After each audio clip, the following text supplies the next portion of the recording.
Yep. Life makes no sense. You're on a planet right now. You're on a space rock floating in nothingness, infinite nothingness, and the infinite nothingness is expanding. That means endlessness is getting bigger. That makes no sense. What's happening, everybody?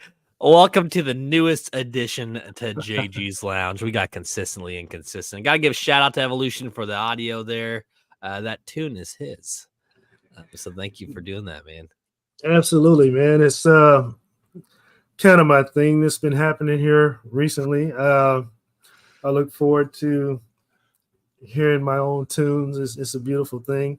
But really excited about this show and all the other shows that we've been doing. Just ready to get it going, man. I'm pumped up. Me too, man. I feel like we keep coming up with new shows, and it's like we'll do a show, and then we're like, man, I kind of want to do this. And it's like, well, we already got this show, and it's not really that. So let's just start a new show. There you go. There you go. And we finally decided to go ahead and get our own show together, and this was your idea. I think it was a great idea. Thank you. The idea behind the title was that during the discussion, I was talking about how I couldn't commit to like time slots. So this show is intended specifically to not be consistent. We'll get a show every other week for sure. As far as date and time, that might change a little bit. Not like your what's going on every Saturday morning. But there's just so many shows. Why don't you go ahead and highlight some of yours, and then I'll highlight mine, and then we'll talk about some of the other ones too. Sure. My first show is That's Life with Evolution, which we kind of focus on real life situations where people usually sit either to the left or the right, or pro or con, kind of hard nose. And we bring up ideas and talk about things that can help people kind of move towards the middle, or at least understand the situation a little bit better, maybe help themselves out a little bit better. Right. Then there's What's Going On with my co-host Poetics. We talk about real life situations as well, but from a different perspective, just to try to give you a little bit more insight to make life better. And then, excuse me, there's my most recent show about that, which I really like to do. It focuses on just everyday random stuff that happens that people do that they know they shouldn't do, but they do it anyway, depending on what's going on with them. And There's really not an explanation for it. It's just something that happens at the time, and makes people kind of focus on those things a little bit more, so they don't do those type of things in those moments. Right. What you got, G-Box? I know you're the busiest man in podcast planet. Oh, dude. Oh, man. So as anybody that knows me knows that I've got I started out with Stardom, which I still do. That's sort of my rock for the podcast networking. It's what I started out doing the most, and I really enjoy it. I have guests on, and I don't tell them what the topic is until we're live, specifically because I get the raw reactions out of people, and it makes an easy interview. They don't have to prep for it, and the conversations are typically just the flow is so nice. It doesn't feel scripted. Nothing you say is wrong. And it's just an all-around fun show to do, and it's easy to talk to anybody. So that's where Stardom is.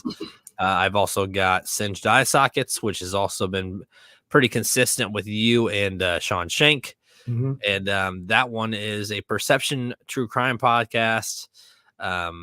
And we find cases that have some pretty unusual twists and no like official answer as to what happened.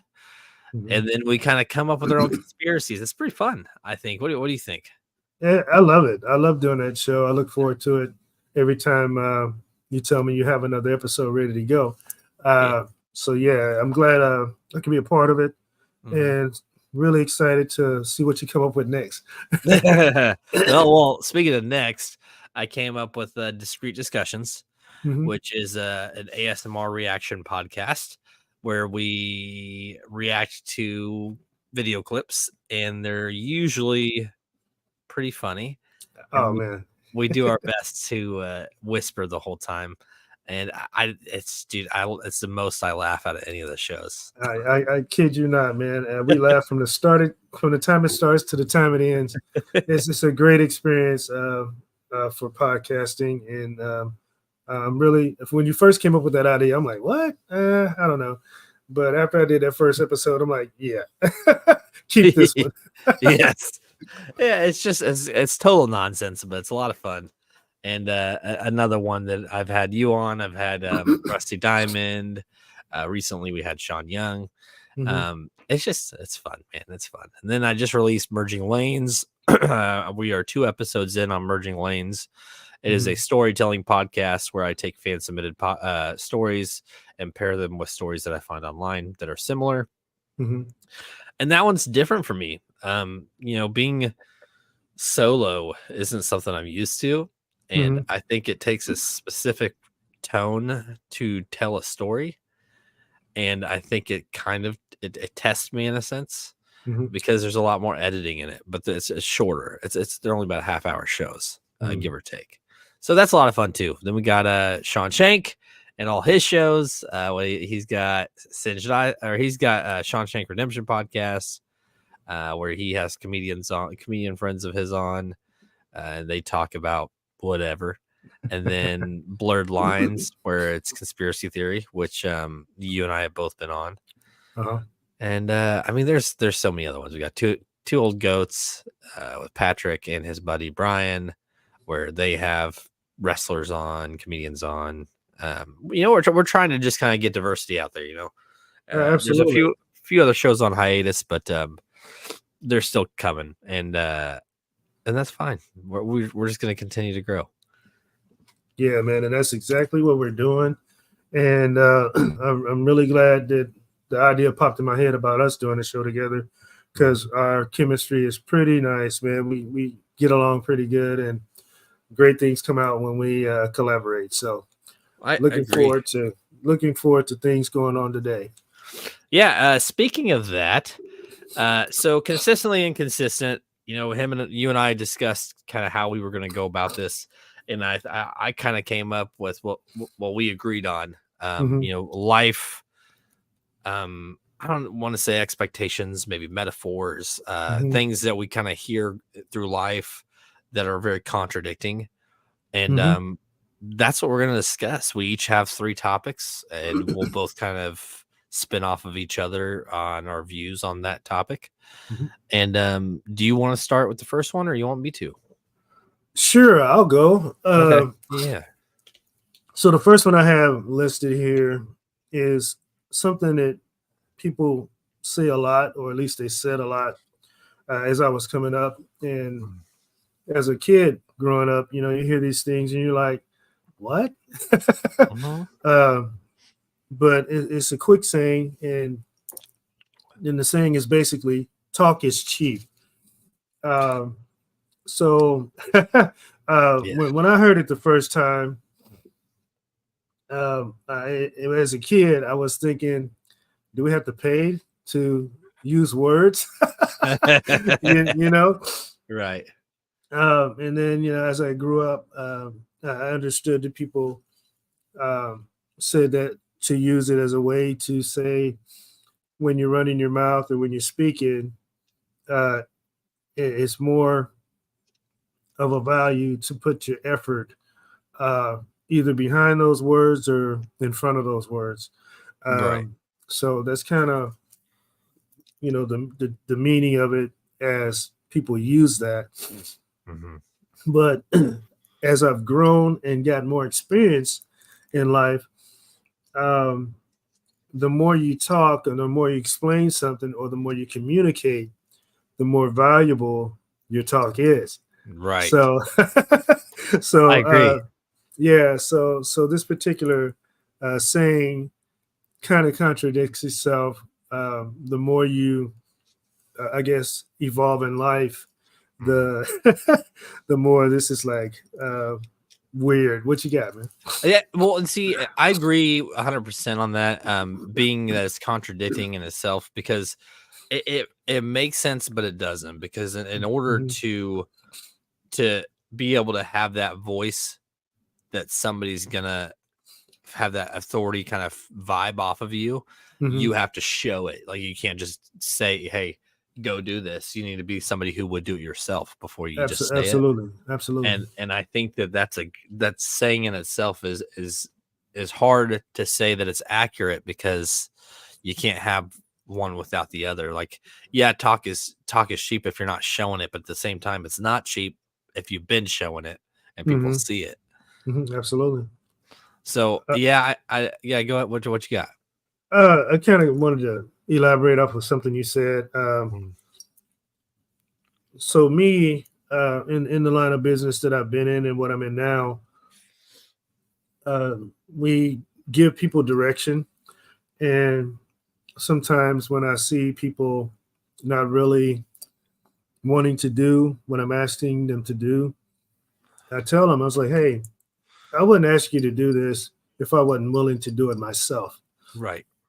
And as I work, they see me doing these type of things, so it kind of builds that respect or makes it easier when you ask someone to do these specific things because they see you doing them all the time. So Right. it's more acceptable for them like, oh yeah, sure, yeah, I got it. I know you do this all the time, so yeah, I'll do this for you. It kind of Uh-huh. makes them feel more compelled to you know follow your lead, I guess. Mhm. What do you think? Yeah, and for an example, I mean, I used to be a manager of restaurants, and a lot of managers don't want to do dishes. Hmm. Man, if it's a busy day and we're short staffed and the dishwasher needed a hand, man, I would throw a trash bag on over my suit and help do some dishes. You Hmm. know, I think it shows leadership when you can step in and do it.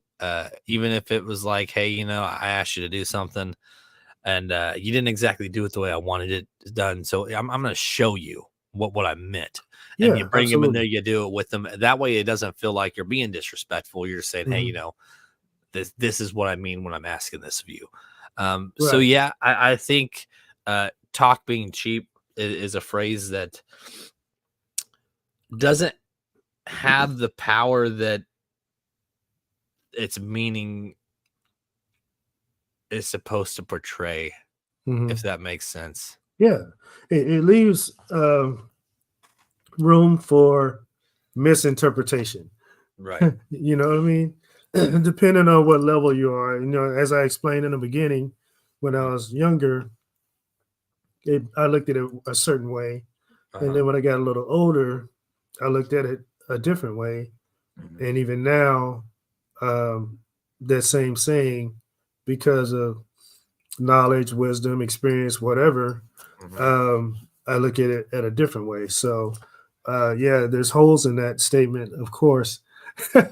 and um, yeah, it doesn't make a full statement of clarity to Mhm. where you can identify it as just one view. Right.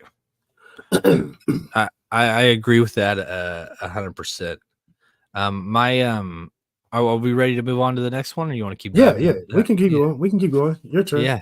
I don't know. This is the first episode, man. So I'm like, well, I don't know. It's where you want to keep diving, or we going? So, um, so my first one I have is when life gives you lemons, make lemonade. Hmm. When I was I don't even know where I heard this phrase, man. I've heard it so many times. Yeah, So yeah. whether it's movies, shows, parents, grandparents, Hmm. it's a very common phrase. And as a kid, I remember being told that because I was trying to play baseball, but I didn't have a baseball. But my neighbors had a walnut tree, Hmm. so instead of playing baseball, I remember playing with the neighbors where we'd see how bad we could smash up these walnuts. Mm-hmm. And the reason that I say that is because that's not at all what the meaning of when life gives you lemons.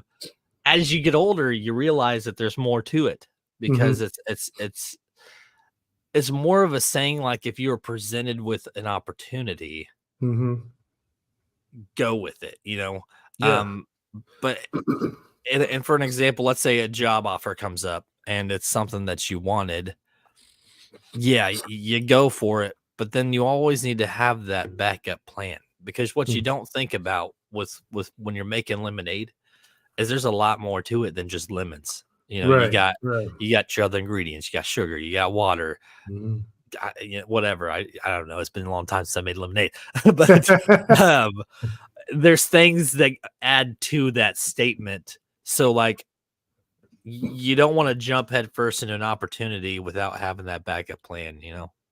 Yeah, absolutely. And what I get from that is, when you're served a raw deal, or you end up in a bad situation, to me, that's kind of like lemons. They refer to a cheap car or a bad car as a lemon. So you kind of make the best of that situation. You know what I'm saying? Right. You take your efforts and try to use whatever you can use out of that to give you something good later. So, for instance, if you take a lemon, a bad car, maybe somebody gives you a piece of junk because that's all they had, or they was just offloading it on you.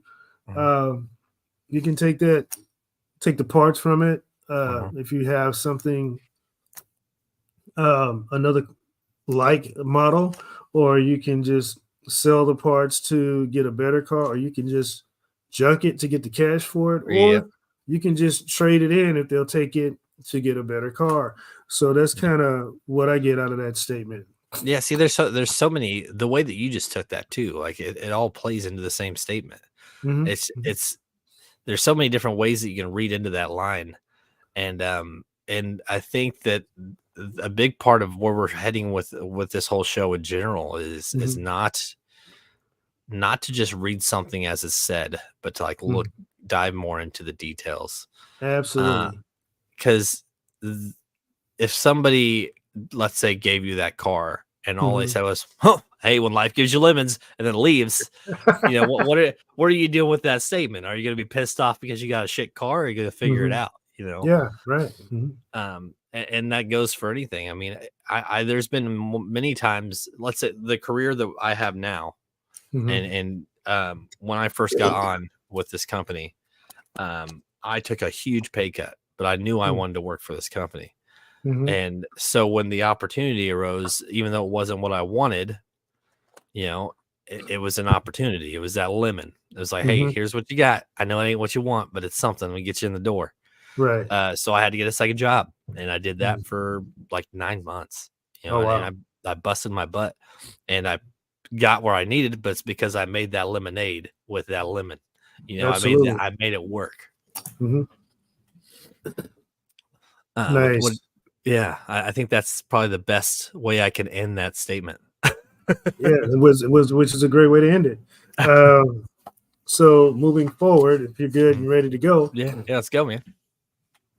The next one I have here is kill two birds with one stone. And I gotta say, man, when I first heard that, I was like, that's a little, that's a little messed up.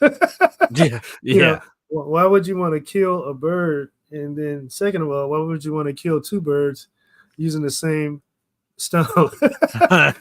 Again, that's how I was looking at it as a kid. So when I heard it, I'm like, why would you do that? It was kind of like a messed up thing, because you hear birds chirp in the morning, you see them fly. Birds are not really necessarily a bad thing. Right. Unless you just wash your car and they poop on it. Oh my God. I'll kill tons of birds if I need to. Right. So then I get older and realize it's kind of using your efforts more effectively. Right. You're instead of doing things the hard way or going down two different roads to make two different things happen. You see how much you can use one road to accomplish both of those things. Right. What are your thoughts on that? So something happened when I was a kid, and it's kind of plays into this, not really, but we were at a barbecue. We were at a barbecue at this apartment complex, and it was me and a bunch of other kids, and we were in like this common area in between all the apartments. There were birds flying around, and one of the kids had a stick, and the kid was running around the common area with the stick, and he freaking knocked this bird out of the sky while I was flying. I mean, whack, just dropped it to the ground. Started bawling his eyes out. I remember the parents coming over and they were kind of laughing about it. They're like, "Oh, it's fine, it's fine." And I remember like, man, that sucks for that bird. But there's so, I mean, there's first off, there's so many birds out there. It's like ants. They're like ants, man. There's so many. But that doesn't really play to the metaphor, but in the sense that I've seen a bird die. There you go. Killing two birds with one stone, man, that's such a good one because, like you said, as a kid, you think, man, why would you do that? But I think as you build a work ethic, that phrase makes more sense. Like, here's a list of tasks that I need to get done, but maybe I can get two or three these things done at the same time if I just do it this way. Right. And I think that's the biggest way to take away from that statement because it's so beneficial. It really is. It's a statement that I don't necessarily think is phrased the right way, but when you understand the meaning behind it, it's perfect. Absolutely. And as you were talking, two words came up that kind of mean the same thing as this, and it's something that's lacking a lot lately in every different background or form or business, and unless it's certain businesses that take full advantage of this, and it's time management. So when you use time management effectively, you can produce things like Amazon. You know what I mean? You can produce companies like Ford Motor Company. Right. You can produce like X or Elon Musk and just be on top of everything because of how you master time management, and it can also work against you if you don't use it in the right way. But to me, the biggest thing I get out of kill two birds with one stone today is time management and utilizing your time effectively in order to accomplish all of your goals. Maybe not at the exact same time, but kind of align them to where once you hit the first goal, it sets you up to hit the second goal a lot sooner and a lot smoother, which leads you right into your third goal and so on and so forth. What are your thoughts? Yeah, I want to break it down as simple as something as doing house chores. Just to kind of give an example. As a kid, I don't know how many times my mom would say, "Hey, sweep and mop the floor." And then I would do it, but what she wouldn't tell me is, "Hey, wipe down the counters and tables first." And this is a very common thing that I did back then because you're very literal, you're very literal, but it makes sense. Why would you sweep and mop the floor when you're about to wipe the tables and counters off? Because where's that dirt going? Right on the floor. Right on the floor. So you're just making extra steps is what you're doing. So the whole idea of killing two birds with one stone is do it the appropriate way so that you don't have to touch back on something again. You're saving the time. Time management is exactly what that phrase means. Absolutely. And I got an idea as you were talking. In the work environment, we have what they call flatbeds and carts. And then when you go down the aisle and organize and take out the empty boxes to be taken back to the cardboard baler or whatever. Right. That's what the flatbed and the cart is for, to put those boxes in there so it can save you time and help you be organized as well and more efficient. Right. But what I see the younger generation doing, and they literally think that they're saving time by doing this. They'll have the flatbed and the cart there, and they'll just throw the boxes on the floor. So you walk past, and there's this huge mess, right? Right. And you're like, "What are you doing?" You know? Well, I'm doing this so I can move faster. I'm like, no, you're wasting time because you're adding a step to what you're trying to do. Because now you have to pick them up and put them where you should just be putting them when you take them. And I kid you not, every single time I talk to a younger person from this generation that we have now coming up, every single one of them think that they're saving time by doing that. And I'm like, they just don't get it. It's like they're missing the main ingredient of the lemonade. Yes. You know what I'm saying? So they don't have any sugar. No sugar, man. No sugar. So when I see that, I always address it and talk to them and tell them, hey, what you're doing is counterproductive. It's not being productive. Right. So you're not killing two birds with one stone. You're bringing a third bird into the mix. Right. Yeah. It kind of eliminates the two birds with one stone when you got a third one thrown in there. Yeah, no kidding. Yeah, no, dude. And the younger generation is really bad at that. And I think that a lot of it has to do with just the lack of education on our end, even in the school district where we're going, hey, if life gives you lemons, and then they just got to figure it out. You know, like I think we aren't really breaking it down for them. But at the same time, you're talking to them and they're doing this. Yeah. You know? And that's so how much are they actually listening? Exactly. And they're thinking that their method is better because that's where they are, you know, and they don't realize that you've been there before. That's how you know that what they're doing is counterproductive, because you live that, you've done it, and you know that when you do it like, you know, like it's suggested, like to just put it straight on those flatbeds or in those carts, you know, that's what's making you move faster. That's what's going to make it quicker. But for some weird, strange reason, they insist on being counterproductive. I don't know if it's on purpose. Yeah. So they can do less. But it's I think that's exactly what it is. Yeah. I really do.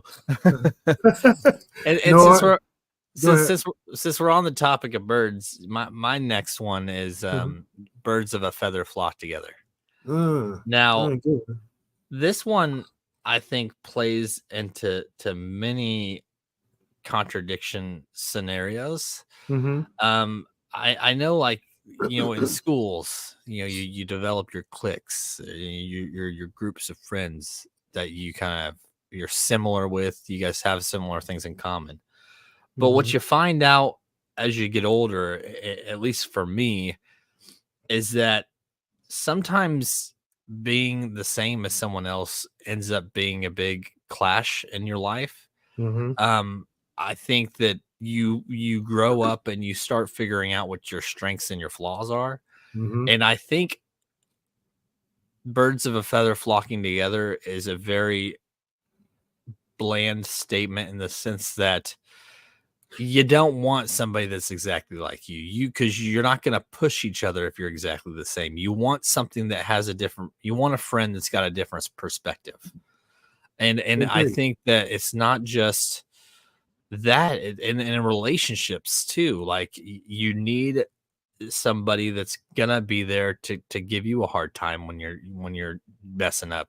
If you're with somebody who's exactly the same as you, there's gonna be loose ends, and this is in a majority of situations. I'm sure there's relationships out there that have lasted, but Like Mhm. for me, I'm a very big procrastinator at home, like bills and finances. I'm terrible at them.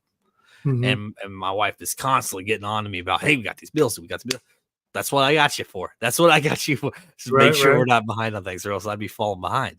Mhm. And then you have, your relationship arguments that are more bickering, but it's like, hey, that strengthens the relationships. And I Mhm. think that's the same with friendships as well, kind of being like, hey man, you're being an idiot. Don't do that. Do it this, hey, I'm here to help, man. Let's do this. But I Right. think the statement in itself, birds of a feather flocking together, it just falls apart as you get older, Mhm. because you start to see like the flaws in the statement, if that makes sense. Yeah, that makes perfectly good sense. And how I look at that is kind of from a negative perspective. To build off of what you were saying. Yeah.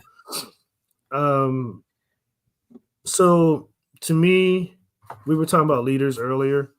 Um, birds of a feather flocking together is kind of like people grouping together because they have a certain view on something and they don't want to even challenge that view by examining it or looking into it further, um, to educate themselves to make things better. They're just like hanging out and just being what's considered the norm, um, or average. Instead of being effective or challenging yourself to do better, you're just like, you know what? I'm just gonna group with everybody else. Um, I'm just gonna be a rotten tomato, like all the other rotten tomatoes. I'm not gonna, Yeah. try to separate myself to be a fresh tomato, that's good for nourishment. Right. Um, so, as you were talking about your scenario, um, several things popped up actually. You mentioned, you being bad with finances, but your wife being good, as far as a relationship, which is great because I kind of was thinking about yin and yang, Mhm. um, how one pushes and one pulls, but they work together to get that circular motion. I also thought about balance because that's what a relationship should shape and form once it's, Yep. um, structured or whatever. And then I also thought about understanding, as you grow with someone and learn their ways, you build, like you said, a foundation to where it lasts a lifetime. Right. So I think in your scenario, the way they're looking at birds of a feather that flock together was great and used in a positive manner. Right. But to me, I think as I look at that, I always use it as a negative metaphor, to use as fuel to project me off into the right direction. What do you I think? I I like that, and I don't know that I necessarily would say that I use it positively, because I think that there's too many flaws in that statement for it to Mm, be a positive. Like, okay. I think as a kid, going through school, maybe that statement is more accurate in the sense that, you kind of get your friends that you want to hang out with because you guys have similar interests and stuff like that. Hmm. But as you get older and you're like graduating and you're looking at your future, Hmm. you have to look at it more of, is it going to benefit? Is this friendship going to benefit you? Like, you can still stay in touch with somebody Hmm. without having to be hanging out every day. I Right, mean, I've right. got friends that I talk to once every couple months, say, hey, how you Yeah, been? yeah, yeah. Uh, but I think that as you develop into your life and your careers, that you need to find more people that are not this of a feather, Mhm.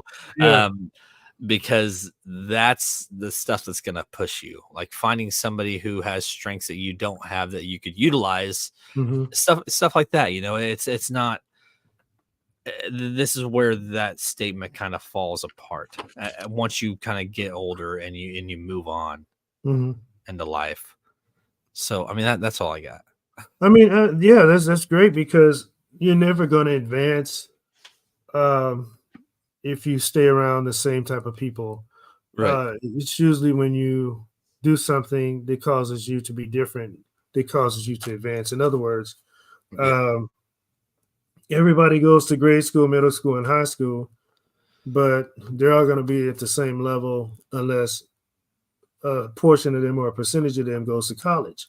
Right. And then you experience people dropping out of college or only going 2 years and saying I'm done, and then you have some that go 4 years and say I'm done, and then you have those people who are really driven who go beyond 4 years, and when you look at that, usually when they finally end up with their education, they get a job that suits that educational value, Right. and the people that go further usually typically make more money and have a lot more successful life.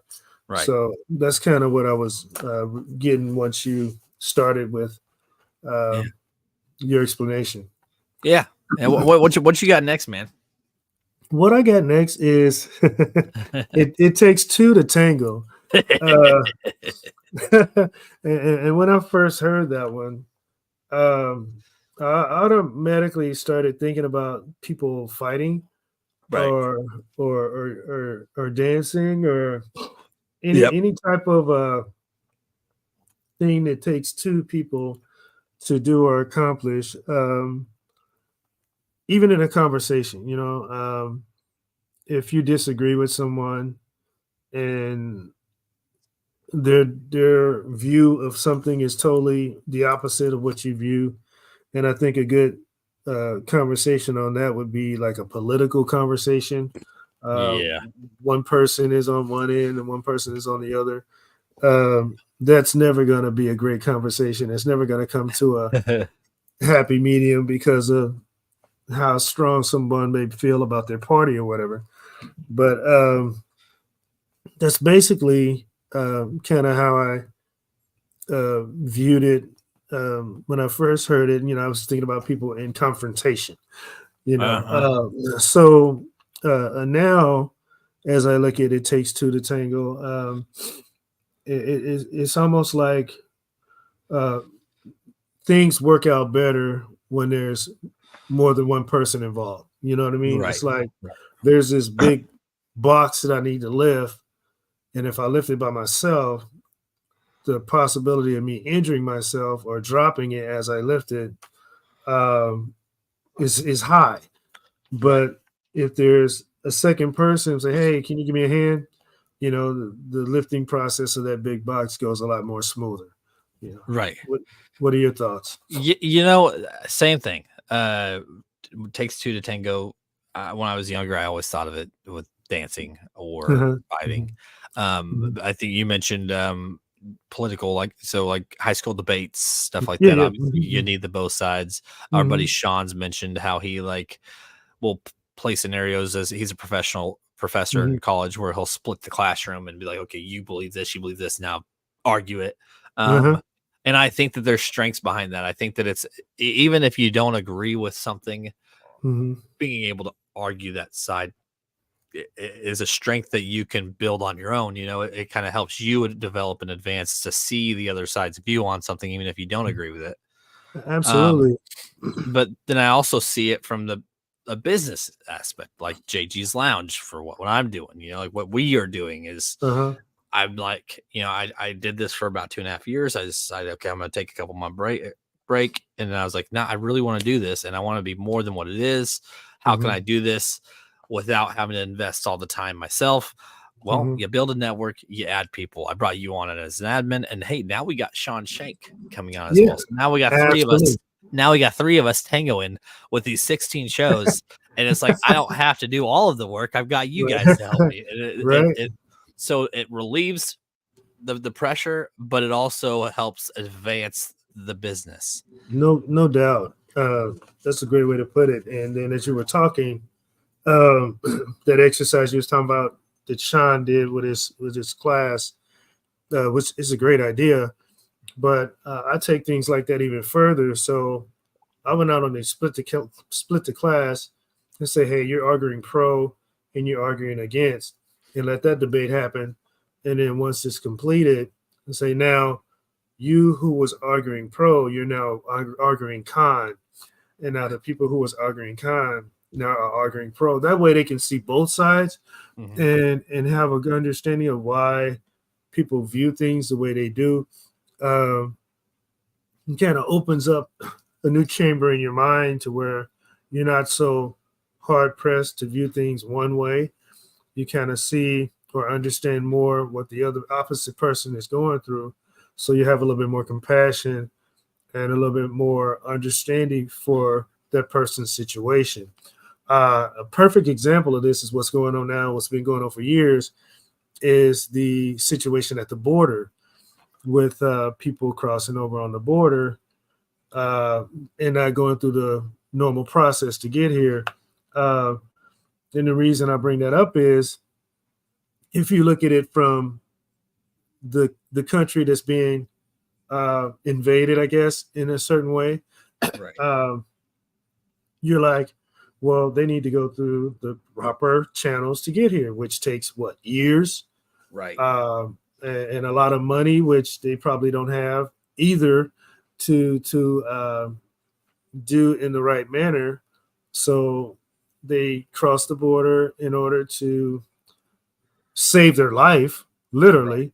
Right. Because when you understand why that's happening, you're like, if it were me, I'd do the same thing, Same right? thing. Right. Right. I'd take my chances.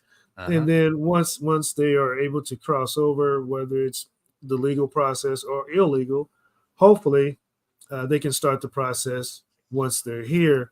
But yeah, I understand it's a situation at the border, but I also understand why that situation keeps occurring. So I think the way of looking at that and how it's being handled is from the wrong angle. You know what I mean? Yes. I think the problem that's causing all that should be addressed so that the other problem will go away. What are your thoughts? I think that is a extremely good example. Oh, thank you. Because you have no idea what their lives are like. You know, Yeah. us over here, all we Mhm. hear is, oh, they're getting over here. We got to deal with this. You're getting too many people over here that are illegals. But the problem is there's a common issue with the people that are trying to come over here, and we're not addressing it. Yep, there it is. Yep. And they don't talk about it either. They No, don't. they don't. Nope. They don't. They just say this. It's a problem. It's a problem. You're Mhm. right. It is a problem. Let's help fix it. There you go. You're treating these people like they're less than people Mhm. when they all are having similar problems, and I promise you that they're telling us about it, but Oh, we heck yeah. ain't listening. Yeah. And you know, um, what opened my eyes was I heard about things happening in a certain manner, but I had the fortunate opportunity to view one of the uh, things that occurred. And I tell you, it is an absolute disgusting thing to see. But this Right. is like happening to people. You know what I'm saying? Yes. It was the most awful thing I've ever seen in my life, and would never want to actually view that again. But this Right. stuff is happening, you know, to Yep. people literally daily if they don't join this particular group or go along with the way that this particular group is constructing life in these places. So yeah, Right. man, it's crazy, but that's what I got. All right, dude. That's a great way to end that one. Thank you. That was good. Uh, Thank you. That's such a bold, like, even the visual of it, Yeah, yeah, even though you absolutely. didn't really go into details, Uh-huh. you can see it. You know what I'm Yep, saying? yep, You absolutely. see the problem, and I think that's what a lot of people lack is seeing the problem and then breaking down the solutions based Boom. off, seeing it. Uh-huh. Yeah. Because we don't all we hear is, oh, there's an issue. That's it. There's Yeah. an issue where we're trying to contain it. Well, we shouldn't Mhm. be containing it or preventing it. We should be helping it. Yeah, absolutely. All right, my last one that I have is that money isn't everything.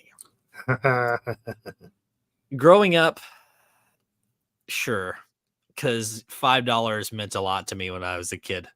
And it would get me my popsicle that I wanted, or the ice cream truck that came down the street. So yeah, I think that this statement contradicts itself, because even as you get older, like, you know what I seek for now? Comfort and stability. I want There you comfort go. and I want stability, and I want that for my family. And I have it, but the only way that I can have that is because I have the finances to support it. Absolutely. So money in itself is meaningless to me, but Mm. it's also what I need to have that comfort for my family. And Yeah, there you and go. I think you need to understand that and balance that out, because there's a lot of other things that kind of play into money isn't everything. Like investing way too much time into work and not enough with your Mhm. family. You have to Mhm. have that balance in it as Yep. well. Mhm. But you can't have that comfort and stability without the money. Exactly. Exactly. And when I think about that saying, money isn't everything, Mhm. uh, it's not, but it leads to everything in the society and how it's set up. The way uh, the exchange system is structured. You really literally can't have anything in life today without having money to purchase it. Right. And if you get it, it's either a gift or an inheritance, or something you just stole something. Right. Yeah. Right.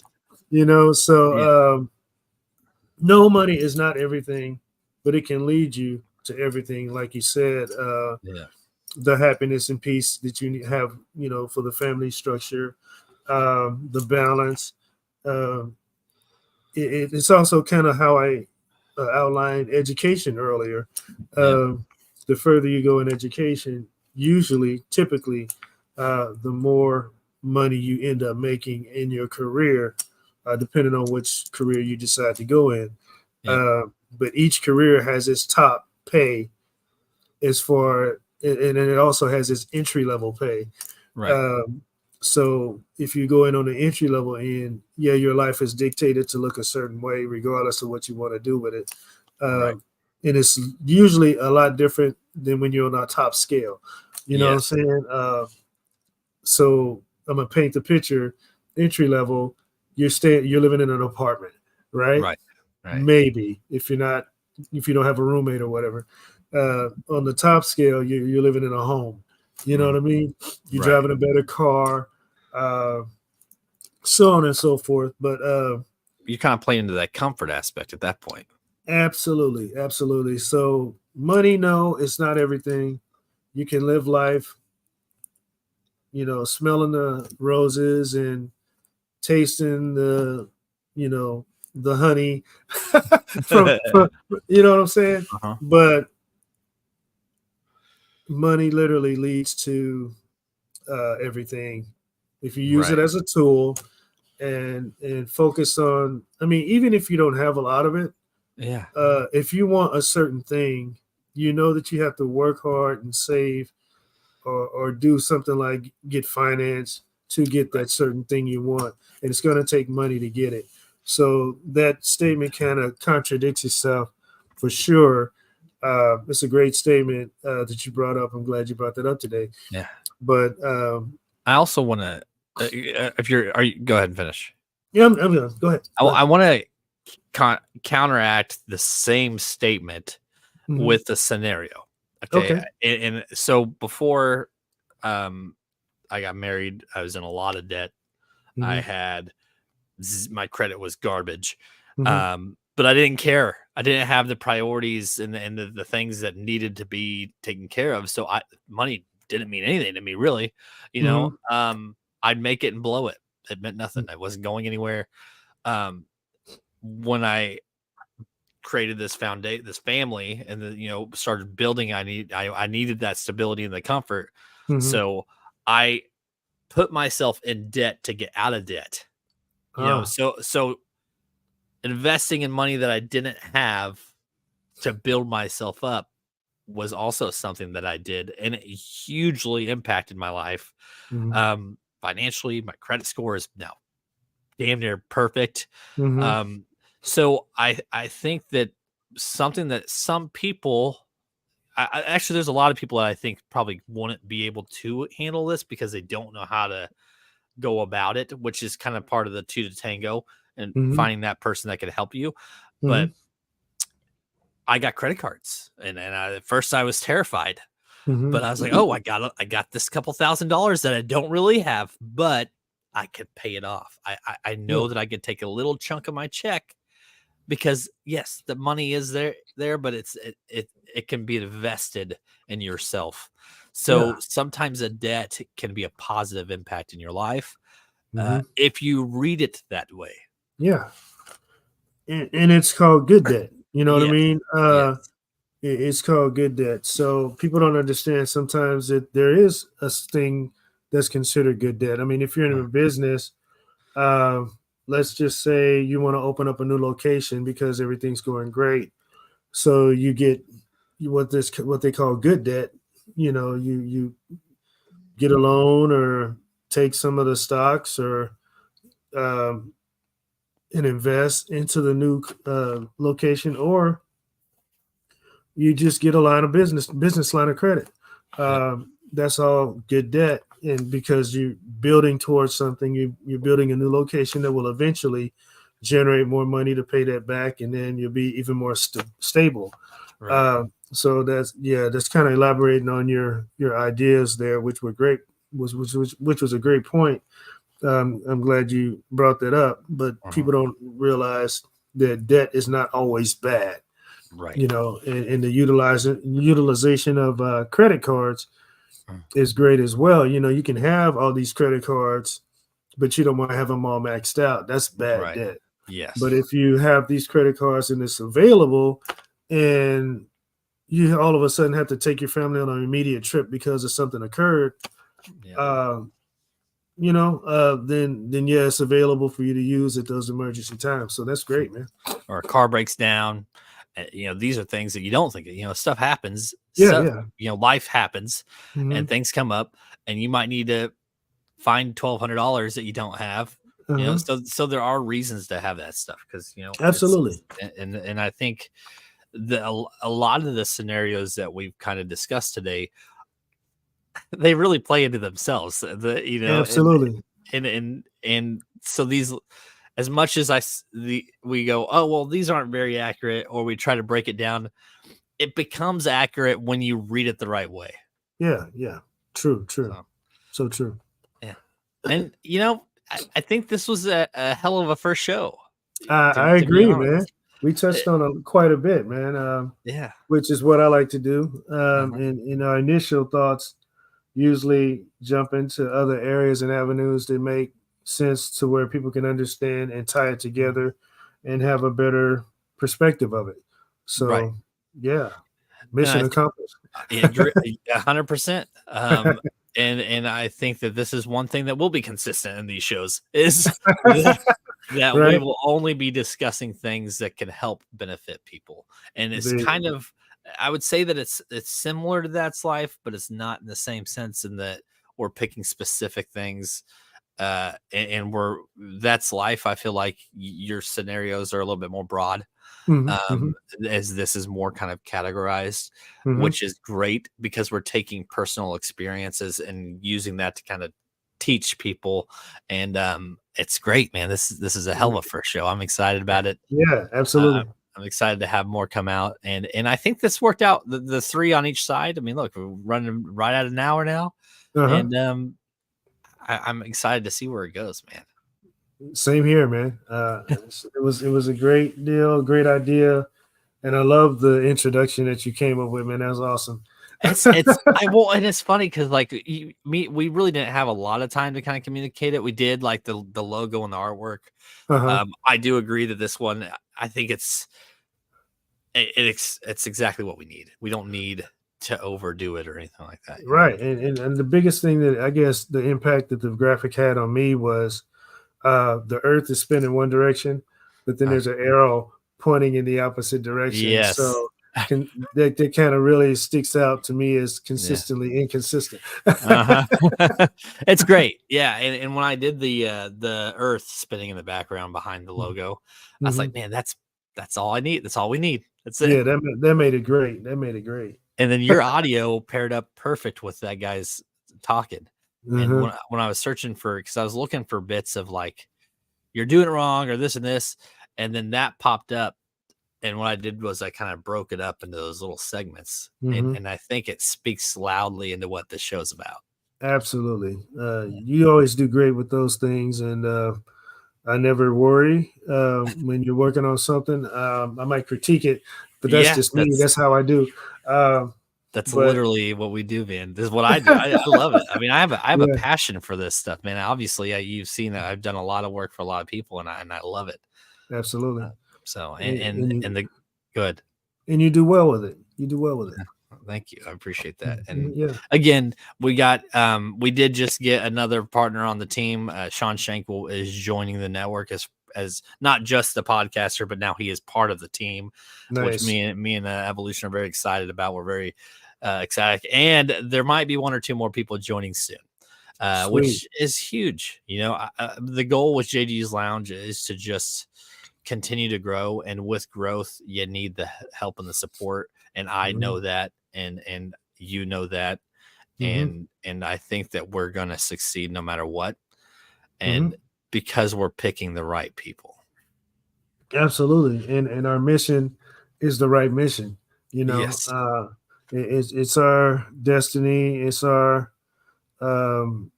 it's something we're building that I don't think it's been built like that before. So we're setting a new trend, and I'm really looking forward to seeing everything come to play and finalize.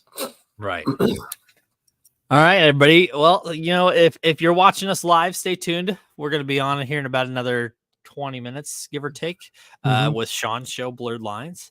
And I'm going to take a quick restroom break, and then we'll be back at it. And until next time, I'm excited to do another episode of this, man.